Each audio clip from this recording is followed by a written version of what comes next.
program. Right now, it is 18 minutes past 8, time to meet the panel this morning. Duco Events CEO, Martin Snedden. Martin, great to have you back.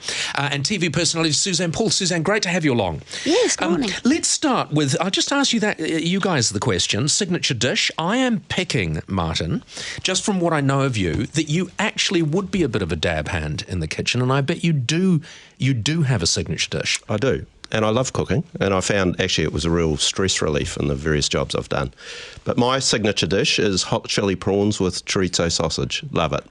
Little bit seafood, excuse me, little bit seafood for me, but chorizo, God, isn't that a great product? It is. Oh, that's nice. Suzanne, yours? Yeah, no, my signature dish, I'd say a trifle. Ah, you're a dessert girl. I do. Yeah, nice British trifle. Layered with lots of sponge. What alcohol do you put in your trifle? Sherry. Cheap sherry? Do you always go cheap? Yeah, cheap You should sherry. do for, yeah. It's a crime to put expensive sherry. Is there such a thing as expensive sherry? I think so. It's the nastiest drink in the world. What shall I do with this? Stick it in a bloody trifle. All right, Jason Gunn, we had him on the program just a little bit earlier. This week has been dominated, really, to a degree anyway, by the stoush between Dom Harvey and Crystal as the sort of, final farewell to Dancing with the Stars. But this just highlights for Jason, and I suppose for all of us, and we've all been victims of this, I guess, the fact that people are just so bloody nasty, particularly on social media, Martin. Yeah, it does. It surprises me how nasty they are.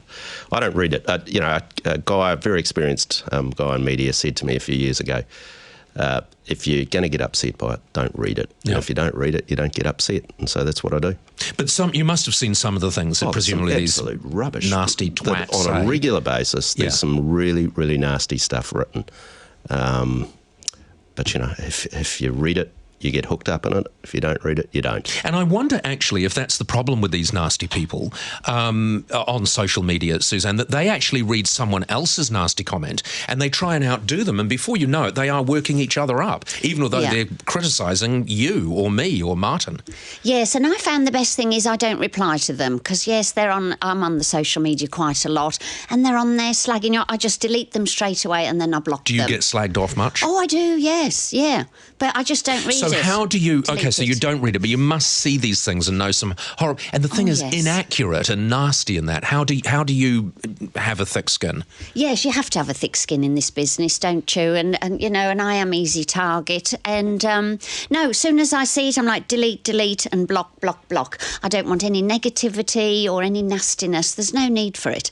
But they wouldn't say it to your face, would they? If you met you would these hope. people? No, I'm sure they wouldn't. I mean, some of the things that you read, you think, how can you even have that in your vocabulary? Yeah. So what is it, do you think, that makes people do that on social media? I don't know, they get brave, don't they? That anonymity, I can't even say the word anonymity, that one, that they get very brave. Yeah. Yes, that one. That's the one. I reckon get they're in a slagged bubble. off for that, I reckon you see. they're sitting in front of their computers in a bubble. They don't even realise they're in the real world when they're on these platforms. So they almost think like no one else can see what I'm writing. It's not me. And it's interesting, isn't it? And I'm sure they do egg each other on. But it's interesting because sometimes I see some of the things that people say about me and you think, you've actually gone to the trouble of sitting down at your computer and tippy-typing out these vile and usually wholly inaccurate things. And with lots of spelling mistakes. Generally lots of spelling mistakes in them too. I know, get a life. Bastards. All right, euthanasia. This report that's just come out this morning, it really only says things that we already know, Martin. What we know is that there are medical professionals who, for very, very good reasons, are actually breaking the law. Yeah. Well, let's actually have a decent discussion about it. And that, we thought a couple of months ago maybe what happened then was a catalyst for it, but it died. The politicians don't want to bar Although this week the government's indicated that they are going to start to have a conversation about it. Yeah, maybe. Yeah. We'll see. Yeah. But generally speaking, the politicians don't want to know about this one. It's too hard. They don't want to choose which side they're on. There are no votes in it. No. I'm a great believer in the medical profession doing everything they can to manage the last stage of someone's life. I'm not a believer in them actually actively finishing the life. Suzanne, where do you stand on this?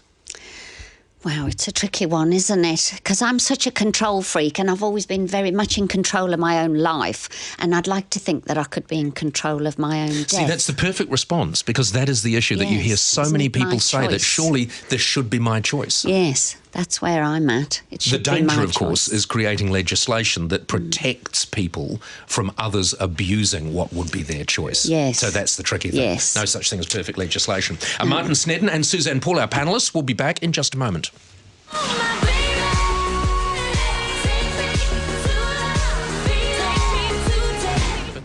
Right, 27 minutes past 8. Martin Snedden, Duco Events CEO, Suzanne Paul, TV personality, are our panellists this Friday morning, July 24. And as soon as the ad started, Martin, you said, I can't believe you don't like hot chili prawns. The thing is, you know, you've got these with chorizo, your signature dish. You've got chili. Is there any prawn left? I mean, is there any flavour in the prawns by the There's time you a put lot your of chorizo flavour. on your... It's just... No, you just got to cook it quickly so that you don't cook all the flavour out of it. Because you can kill a prawn that's already dead, can't you? You've got to treat it with kid gloves. Let's move on, Which Paul. is not an issue for trifle, though, is it, your signature dish, really? Because that's No. well dead by the time you serve that. Yeah, I do mean trifle. All right, Judith Collins, we had her on this morning. She was saying how hard the corrections portfolio is. That is a woman on a mission, She isn't knows it? what she's doing. Yeah. She's on the way back to the top. She's a tough lady. I love watching experienced politicians. They run rings around inexperienced ones. And you know, poor old Sam, he's right in the firing line this week, and he hasn't had a long career in politics yet, so he's learning. You know, he'll probably come back later, but this one's hurting him. And the interesting thing is, you know, they say you can't keep a good person down. That is certainly true of a politician. I mean, there are many, many politicians, and there have been them in the past that couldn't have survived anything like the rigours that Judith Collins has survived. And she knows you wait in the back benches long enough, you survey the scene, and you will come back. She will be back when, do you think, Martin? Oh, listen, I think she'll start coming back this coming week. And I think it will just be a steady sort of rise. And I It's doubt an issue for the Prime Minister, will like though, it. isn't it? It is Well, an I issue don't for think the he'll Prime like Minister. it much, but he also is an experienced politician, and he'll understand how you use the strengths of various people that you've got on your team. And, you know, let's face it, he's probably in his last term. So for him, it's just about managing personalities to I think it's to very try and much, keep though, them close to for him. John, I think it's very much about planning a succession as well. Do you imagine, because I'm sure that Judith Collins was in his succession plans at one time, Suzanne, do you imagine that she would ever lead the National Party? Oh, I think so. She's a good, strong woman, isn't she, Judith? I really like her.